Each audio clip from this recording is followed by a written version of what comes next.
মুর্শিদাবাদ, মালদা, আলিপুরদুয়ার, অনেকগুলো জায়গা আছে, অনেক দূরে দূরে দূরবর্তী জায়গা।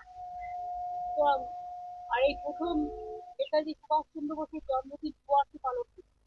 আগামী দার্জিলিং-এ দু তিনবার পালন করেছি, কিন্তু ডুয়ার্সের মানুষেরও তো একটা প্রতীক্ষা থাকতে পারে।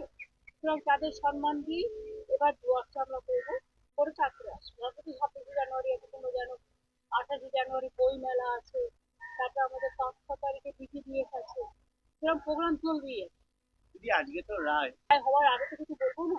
তার ফাঁসির দাবিতে আমি নিজেও মিছিল করেছিলাম, সবাই করেছে। সুতরাং এটা জাজেদের উপর নির্ভর করে এবং কিভাবে কেস সাজানো হয়েছে। আমরা তো পরপর 3টে কেসে ফাঁসি করে দিয়েছি, এবং 54 দিনের মধ্যে করেছি। কিন্তু জাজেরা একটু টাইম নেয়, তার কারণ কি তাকে দেখতে হয় আফটারে। এটা জুডিশিয়ারিকেও আমি থ্যাংক জানাই, এবং আমাদের টিম অফ ইনভেস্টিগেশনকেও টাইম দেয়। সুতরাং এই কেসটাকেও আমরা বিচার চাই।